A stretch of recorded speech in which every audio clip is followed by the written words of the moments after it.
रुलाने के लिए तो आपके रिश्तेदारी बहुत है। बढ़िया लगा हो तो एक बार जोरदार ताली से मुझे बताएं।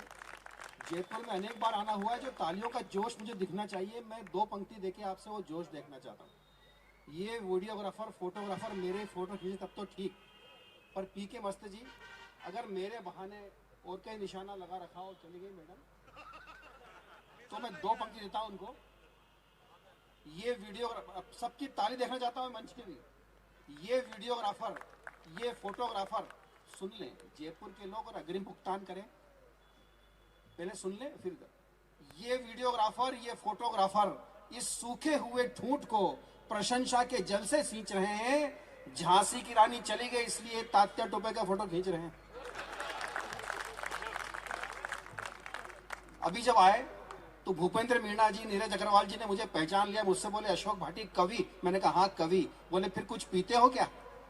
मैंने कहा देखो श्रीमान, यदि आपका ये प्रश्न है तो नहीं, और यदि प्रस्ताव है तो भी नहीं। आप क्या समझते हैं हम साहित्यकार कवि होके ये काम करेंगे, हास्य कलाकार होके ये काम करेंगे? बिल्कुल नहीं। और आज आपने जो मंच सजाया है, जितने लोग मंच पर हैं, किसी ने एक बूंद शराब का सेवन नहीं किया। ये आपका मंच बिल्कुल पावन पुनीत मंच है, और शायद अगली बात पर ताली ज्यादा बजना चाहिए, मेरी उम्मीद है, मेरा विश्वास है। बिल्कुल पावन पुनीत मंच है, और ये पावन पुनीत इसलिए भी रह गया क्योंकि हमारे लिए इंतजाम भी नहीं था, और इंतजाम भी होता तो मस्त जी, पीके जी, ये पावन पुनीत ही रहता। क्योंकि मैं अच्छी तरह जानता हूं मंच पर जितने कवि हैं, इनमें से किसी ने पूरे जीवन काल में कभी एक बूंद शराब का सेवन नहीं किया, एक बूंद शराब का सेवन नहीं किया। भगवान महाकाल मुझे इस बड़े झूठ के लिए माफ करे। मैंने 28 पंक्ति लिखी शराब पर, उसमें से पहली 4 पंक्ति सुन लें। उज्जैन महाकाल का शहर है जिनको भांग का प्रसाद चढ़ता है, और काल भैरव का शहर भी है। काल भैरव को क्या प्रसाद लगता है ये मुझे जयपुर वालों को बताने की आवश्यकता नहीं, इस मामले में सब वेल एजुकेटेड हैं। मेरी 4 पंक्तियां कि पीते हैं तो तबीयत खराब होती है, और नहीं पीते हैं तो नीयत खराब होती है। ये समस्या की पंक्ति, समाधान की पंक्ति आपका प्यार चाहती है। पीते हैं तो तबीयत खराब होती है, और नहीं पीते हैं तो नीयत खराब होती है। इसलिए एक दिन पीते हैं, एक दिन नहीं पीते हैं, न तबीयत खराब होती है न नीयत खराब होती है। और शराब किसी खपती की पिए तो मजा आता है, शराब केवल नपती की पिए तो मजा आता है। खरीद कर पीते हैं तो बेस्वाद लगती है, पुलिस वाले शराब जब्ती की पिए तो मजा आता है। काफी पुलिस वाले बैठे हैं, मैं आखिरी में अपने पुलिस पे, एक पुलिस के सम्मान में कविता जरूर पढ़ूंगा। मुझे एक बात याद आती है, हमारा उज्जैन से इंदौर 55 किलोमीटर, 32 सीटर बस चलती है हमारे उज्जैन में। 22 स्थान पर लोग बैठे हुए, 10 स्थान खाली। लोग होता क्या है, स्वभाव तो हम सब करते हैं, जगह रोक लेते हैं कि कोई अपना पहचान का मित्र आएगा तो उसको बिठा लेंगे। एक 75 साल की बुढ़िया बस में बैठने जाती है, नहीं माँ साहब, किसी ने कहा साहब वो फारूकी जाने वाले हैं, किसी ने कहा मीडिया जाने वाले हैं, किसी ने कहा नीरज आने वाले हैं, किसी ने कहा एकेश आने वाले हैं। उस 75 साल की बुढ़िया को किसी ने बिठाया, और हम कहते हैं कि हम भारत के लोग, हिंदुस्तान के लोग नारियों का सम्मान करते हैं। देखिए हम किस तरह सम्मान करते हैं। ड्राइवर को आया तरस, ड्राइवर ने कहा अम्मा जी इधर आओ, और तरस खा के ड्राइवर ने उस 75 साल की गरीब बुढ़िया को गर्मा गर्म बोनट पे बिठा दिया। अब बेचारी बुढ़िया बैठी बोनट पे, बस आगे चली, किसी ने हाथ दिया तो उसमें एक 25 साल की सुंदर युवती चढ़ी। अब देखिए आप पुरुष मानसिकता, आ जाइए मैडम, बहुत जगह रखी हुई है। जो लोग बैठे थे वो खड़े हो गए, किसी ने पानी पीने के बहाने बिस्तरी उठा ली, किसी ने हाथ पहुंचने के बहाने रुमाल उठा लिया, किसी ने पढ़ने के बहाने अखबार उठा लिया। लेकिन चूंकि नारियां, लड़कियां संस्कारवान होती है, वो कहीं नहीं बैठी, चुपचाप जाके कोने में खड़ी हो गई। तो जो बोनट पे बैठी थी बुढ़िया, उसके मन में उठा भूकंप, और वहीं से चिल्लाई, बैठ जा बैठ जा, कहीं भी बैठ जा, 25 साल बाद तो तेरे को भी बोनट पे ही बैठना है। ये बैठे हुए हैं पन्निया सेपट, मुझे लगता था कि थोड़ी देर बाद बयान जी मार देगी रेपट, है ना। ये इनके घर की बात बताता हूँ आपको। एक दिन इनके घर पे जाना हुआ, पीके मस्त जी ले गए, तो वहां पे जो दृश्य देखा एकेश भाई, तो बताता हूँ आपको कि एक दिन पन्निया सेपट ने मुझे चाय के लिए घर बुलवाया।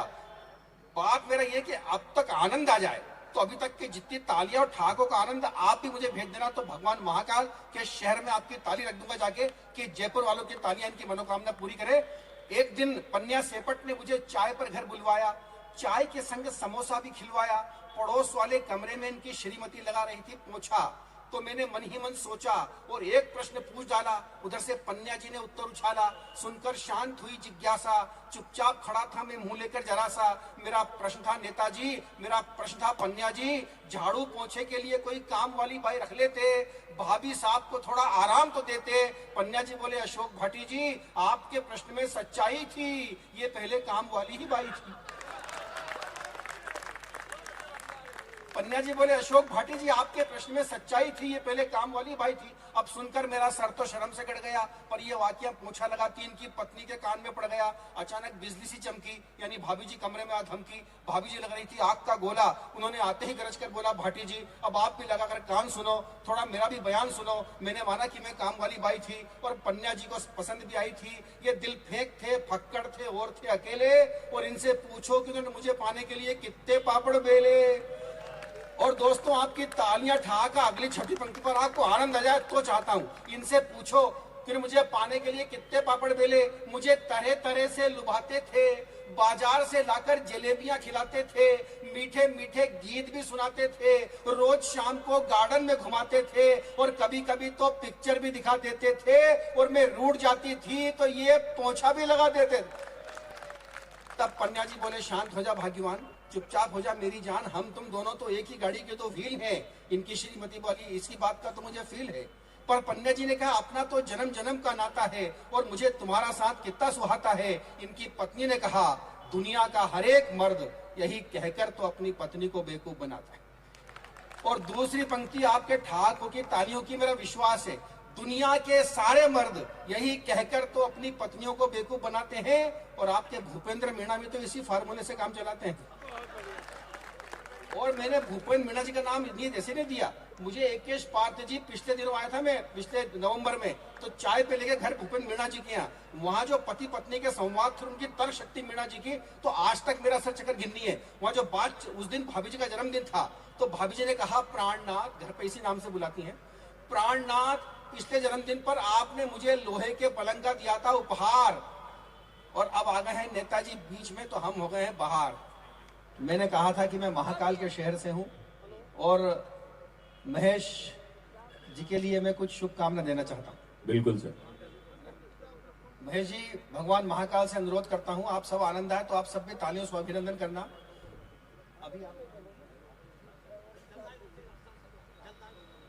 अभी आप जलदाय मंत्री हैं, मैं चाहता हूं कि आप आगे बढ़े, विदेश मंत्री बने, फिर प्रधानमंत्री बने, और उसके बाद मतदाता। मतलब आखिरी में तो अडवाणी जी वगैरह सब आखिरी मतदाता हो जाते हैं। मैं आपके सम्मान में वृद्धि करते हुए मुझे एक चीज याद आ रही है, और आपकी तर्क शक्ति, अभी जो मैंने देखा कि आपने किसको हार पहले पहनाना है, किसको बाद में पहनाना है, जो आपकी तर्क शक्ति, चाहे मामला राजनीति का हो, मामला सोसाइटी का हो, या मामला घर परिवार का हो, महेश जोशी जी की तर्क शक्ति का एक नमूना दिखाता हूं आपको, उनके सम्मान में वृद्धि करते हुए, उनके तर्कों पर उनकी एक बात कहते हुए। सुनो, मंच में जाना चाहता हूं। एक दिन आदरणीय महेश जोशी जी ने आदरणीय भाभी जी से कहा, उनकी पत्नी से कहा, प्राणनाथ के प्राण प्यारी जी, आज मेरा आलू खाने का मन कर रहा है, बहुत ध्यान सुनना। ओ पुलिस वाले भैया, ओ जानी जिगर के छल्ले, जरा मुंडी इधर भी कर ले। सुनिए, भाभी जी से बोले, मेरा आज आलू खाने का मन कर रहा है। हमारी बहुत सीधी सरल भाभी जी ने एक आलू को तला और प्लेट में रखकर पेश कर दिया, लो प्राणनाथ आलू खाओ। इनको अपने तर्कों से आदरणीय भाभी जी को हराना था। बोले, तुमसे किसने कहा कि मेरे को तला आलू खाना है, मेरी तो उबला आलू खाने की इच्छा थी। दूसरे दिन फिर यही भाभी जी ने हार मान ली। दूसरे दिन यही वाक्य दोहराया कि आज मेरी फिर आलू खाने की इच्छा हो रही है। तो भाभी जी ने सोचा कि आलू तला अच्छा नहीं लगता है, उन्होंने आलू को तलने के बजाय उबाला, फिर महेश जी के सामने रखा, लो प्राणनाथ आलू खाओ। अब महेश जी को, अपनी पत्नी जी को आज फिर अपने तर्कों से हराना था। बोले, तुम कमाल की महिला हो, कल उबला आलू खाने का मन था तो तुमने तल दिया था, और आज तो मेरी तला आलू खाने की इच्छा थी। भाभी जी ने हार मान ली। आज बोले कि शाम को लाफ्टर शो सुनने जाना है, पर उसके पहले मुझे हर हालत में आलू खाना है। इस बार भाभी जी ने बहुत बुद्धिमत्ता से काम लिया, एक आलू को तला, दूसरे को उबाला, दोनों को प्लेट पर रखकर कर दिए पेश। महेश जी फिर खा गए तेज। बोले, वाकई में तुम बहुत अजीब महिला हो, जिस आलू को तलना था उसको तो उबाल दिया। तो एक बार जोरदार अभिनंदन में जाए हमारे महेश जी के लिए तालियां। मैं अपनी बात को आगे बढ़ाता हूं। मैंने एक पुरानी बात को नया आयाम दिया है। मैं उज्जैन में नौकरी करता हूं, सब LIC में डेवलपमेंट ऑफिसर हूं।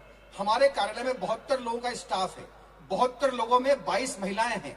72 लोग, 22 महिलाएं, और हमारा जो प्यून है उसका नाम है प्राणनाथ। अब महिलाओं को सोच के देखिए कितनी दिक्कत, प्राणनाथ पानी पिलाना। प्राणनाथ जरा साहब से चेक पे साइन करा के ले आओ। तो 22 महिलाएं पहुंच गई शाखा प्रबंधक के पास। वो एक सिंधी व्यक्ति है, प्रदीप कुमार गिरनानी। लोग उनको प्यार से शॉर्ट में बोलते हैं PK गिरनानी। क्यों PK मस्त जी? PK गिरनानी ने सोचा कि मामला बहुत तगड़ा है, असिस्टेंट मैनेजर को बुलाओ। असिस्टेंट को बुलाया, उनका नाम पंकज कुमार भगनानी। दो हो गए, एक तो PK गिरनानी और एक PK भगनानी। उन्होंने बोला कि मसला तगड़ा है तो अपन थोड़ा सा और बात कर लो, किसी से चेयरमैन को फोन लगाओ। चेयरमैन को फोन लगाया, उनका नाम पंकज कुमार मरे। तो 3 होगा, एक तो PK गिरनानी, एक PK भगनानी और एक PK मरे। तीनों ने बोला बिल्कुल सही बात, ये 22 महिलाएं इस प्राणनाथ को प्राणनाथ के नाम से नहीं बुलाएंगी। ऐसा इसलिए कि लंच के समय इनके वास्तविक प्राणनाथ जाएंगे तो इसके प्राण निकाल देंगे। इसको सरनेम से बुलाया जाएगा, इसका पूरा नाम पूछो, भाई तुम्हारा पूरा नाम क्या है? उस गरीब ने कहा मेरा पूरा नाम है प्राणनाथ स्वामी। अब स्थिति तो खतरनाक हो गई, जो प्राणनाथ थे वो स्वामी हो गए। स्वामी पानी पिलाना, बोले नहीं स्वामी पहले तब। फिर पहुंच गई, ना नाम ना सरनेम। कोई घर का प्यार का नाम है क्या? बोले बिल्कुल है, साजन। जो 22 महिलाएं थी उनकी अध्यक्षा थी श्रीमती सजनी। वो बोले अरे मैं सजनी और इसको बोलूं साजन तो मेरा पति हो जाए छोटा राजन। बोले ये भी नहीं चलेगा। और कोई नाम जो बचपन में लोग खेला करते थे, बच्चे थे बोला करते थे? बोले बिल्कुल है, बलमा। अरे बोले इसको नौकरी से निकालो, इसका एक बड़ा भाई उसको नौकरी पे रखेंगे। बड़े भाई का नाम क्या? उसने कहा पतिराम। इसको भी नहीं रखेंगे। कोई छोटा भाई है क्या? बोले ठीक है, यदि आपको पतिराम भैया पसंद नहीं है तो मैं छोटे सैया प्रसाद को भिजवा देता हूँ। बोले तुम कहाँ रहते? बोले प्रीतम नगर। प्रीतम नगर की खसम गली, आटा चक्की के पास, नेहरू डेयरी के पीछे। बोले तुम्हारे बच्चों को कॉलोनी के और कोई नाम नहीं? बोले कैसे सोचते साहब? उनका खुद का ही नाम था शोहर सिंह। और आखिरी बात पर आप सब थोड़ा मेरा मूड बनाना, एक बात तक पहुंचना चाहता हूं। इसका मतलब गलती तुम्हारे पिताजी से प्रारंभ नहीं हुई है, गलती तुम्हारे दादाजी से प्रारंभ हुई है। उस गरीब ने हाथ जोड़ के कहा क्या करे साहब, स्वर्गीय सुहाग मल जी को हमने कभी देखा ही नहीं। तो इस तरह की कई बातें हम लोग किया करते हैं। अभी चुनाव निपटे तो चुनाव का एक सीन सुना तो जरा सा, एक छोटा सा, कि एक नेताजी कर रहे थे चुनाव प्रचार। कैसे लोग अपनी तरफ करते हैं। एक नेताजी कर रहे चुनाव प्रचार, वो भी एकदम धुआंधार।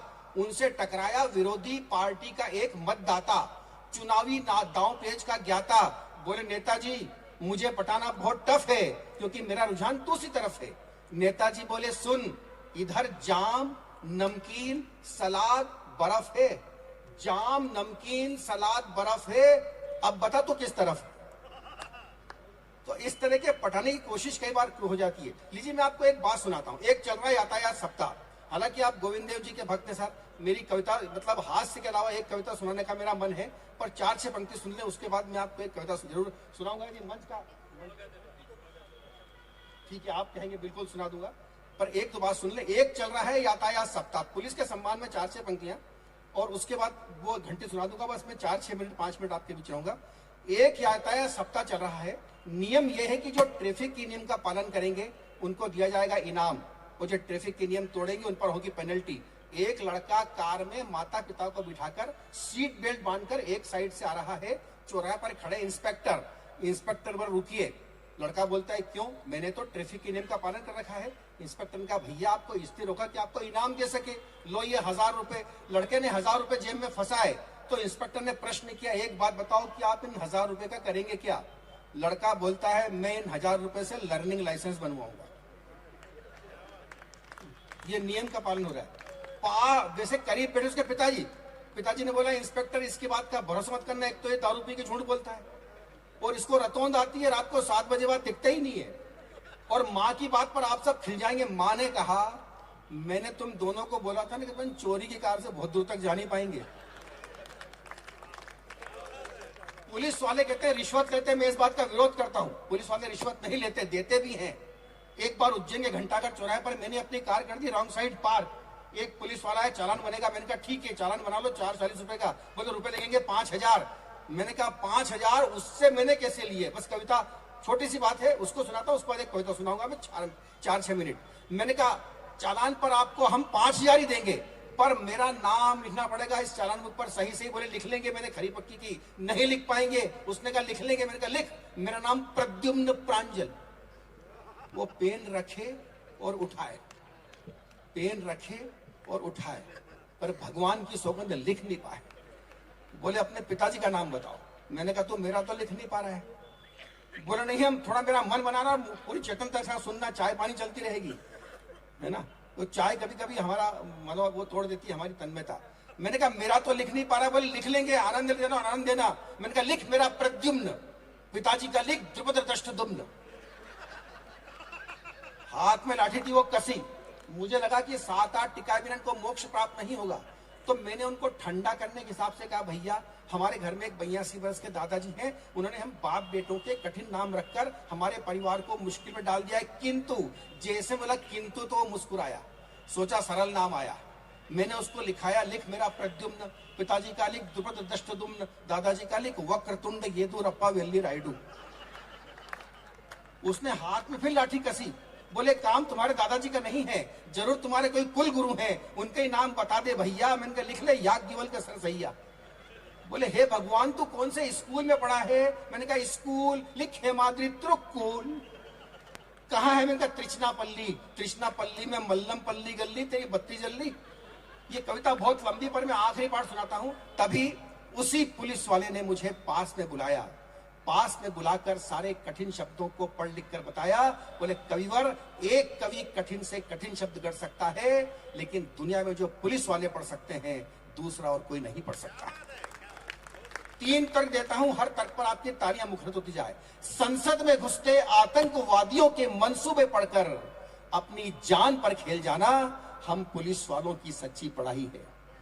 और एक नाम आएगा जिसमें अगर वो नाम का योगदान नहीं होगा तो शायद एक बड़े बहुसंख्यक समुदाय को आतंकवाद का लेबल लग जाता। मुंबई में ताज की लाज बचाने में खून से शहादत की इबारत लिखना हम पुलिस वालों की सच्ची लिखाई है, और इसके लिए हमने शिक्षा फीस भी चुकाई है। आतंकवादी कसाब को जिंदा पकड़ने में सिपाही तुकाराम ओमले ने पूरी 19 गोलियां अपने सीने पे खाई हैं। और हमारा संविधान के बारे में हमारा इतना ज्ञान है, आतंकवादियों की गोली खाकर हम देश पर होते कुर्बान हैं। दिल में बच्चों का ख्याल और होठों पे हिंदुस्तान है।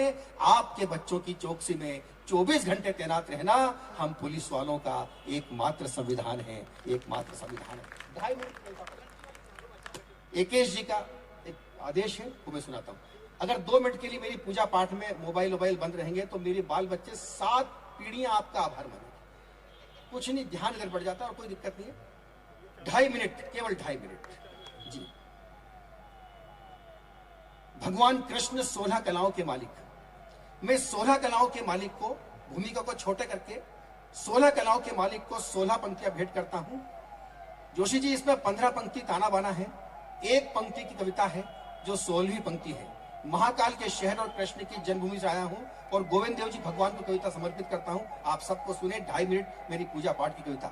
आपके दिल में जो भी आपके एक आराध्य विरासते हो, राम कृष्ण गौतम मोहम्मद महावीर, उनके चरणों में कविता के पुष्प रख दूं। हर उस पंक्ति पर आपका प्यार दुलार बहुत मन से चाहता हूं। कविता शुरू करता हूं। कुछ लोग कहते हैं कृष्ण माखन चोर थे, कुछ कहते हैं कृष्ण चितचोर थे।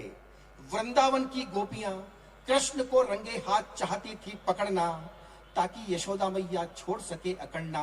मैया कहती थी कि मेरा कहना केवल गायों को चराता है, और गोपियां कहती थी आपका कहना तो माखन चुराता है। तो सब गोपियों ने एक जुगत निकाली, सबने माखन मटकी के साथ आरती के समय बजने वाली एक एक घंटी लटका दी, और कमरों में तालों के बजाय केवल कुंडी अटका दी। कृष्ण पहले तो करते रहे हंसी ठट्ठा, फिर गोप ग्वालों को करके इकट्ठा माखन चोरी के लिए एक घर में किया प्रवेश। घंटी को बंदे देखा तो घंटी को दिया आदेश, एक घंटी मैं कृष्ण तूने मुझे पहचाना। घंटी बोली प्रभो मैं आपको पहचान गई हूँ, आप 3 लोकों के स्वामी हो इतना जान गई हूँ। तब कृष्ण ने कहा देख अपने मूल स्वभाव को तजना, मैं माखन चोरी करूंगा, आज बिल्कुल मत बजना। मुझे कृष्ण के प्रश्न और घंटी के उत्तर पर आपसे बहुत तालियों की उम्मीद थी। मैं अगली पंक्ति पर आपको अवसर देता हूं। अपने मूल स्वभाव को तजना, मैं माखन चोरी करूंगा, आज बिल्कुल मत बजना। घंटी बोली प्रभो छोटा सा मेरा अस्तित्व, बड़ी बिसात नहीं है, और 3 लोगों के स्वामी की आज्ञा की अवहेलना करूं, इतनी मेरी औकात नहीं। और मैं आपसे अब स्वयं प्रार्थना करता हूं, तालियों को रोकना सहजना। किसी पंक्ति पर आपका मन करेगा कि कृष्ण के प्रश्न पर और घंटी के उत्तर पर आपका मन समर्थन का है, दाद का है, तालियों का, उन सारी तालियों को इकट्ठा करना। हम आखिरी में अपने अपने आराध्यों की आराधना करेंगे। कृष्ण मन सुखा के कंधे पर चढ़े, घंटी नहीं बजी। कृष्ण के हाथ माखन मटकी की ओर बढ़े, घंटी नहीं बजी। कृष्ण ने मटकी को हिलाया, घंटी नहीं बजी। कृष्ण ने माखन गोप ग्वालों को खिलाया, घंटी नहीं बजी। कृष्ण ने दूसरी मटकी पर हाथ डाला, घंटी नहीं बजी। कृष्ण ने मटकी में से माखन निकाला, घंटी नहीं बजी। और कृष्ण ने माखन जैसे ही अपने मुंह में डाला, घंटी बजने लगी। कृष्ण हुए नाराज, घंटी तेरे कारण ही रंगे हाथों पकड़ा जाऊंगा आज। दोस्तों, यहां समाप्त हो गई 15 पंक्ति। एक पंक्ति आती है 16वीं पंक्ति जो कविता है, इस पर आप सबकी ताने कैसे बजना चाहिए। आपके सर के पर बजती हुई ताली मंदिर के शिखर कलश का, धर्म स्थलों के शिखर कलश का किस तरह से निर्माण करती है, यह आपके कविता प्रेम का, अपने अपने आराध्य के प्रेम का परिचायक होगा, परिणाम होगा। कृष्ण के प्रश्न और घंटी के उत्तर पर आप सबका मंदिर के शिखर कलश का तालियों से निर्माण। कृष्ण हुए नाराज, घंटी तेरे कारण ही रंगे हाथों पकड़ा जाऊंगा आज। तब घंटी ने उत्तर दिया प्रभो, तब घंटी ने उत्तर दिया प्रभो, सालों साल का मेरा शाश्वत स्वभाव कभी सो नहीं सकता। प्रभो, सालों साल का मेरा शाश्वत स्वभाव कभी सो नहीं सकता। अरे 3 लोगों का स्वामी स्वयं भोग ग्रहण करे और मैं बजू नहीं ऐसा। बहुत बहुत धन्यवाद, बहुत बहुत शुक्रिया, बहुत बहुत।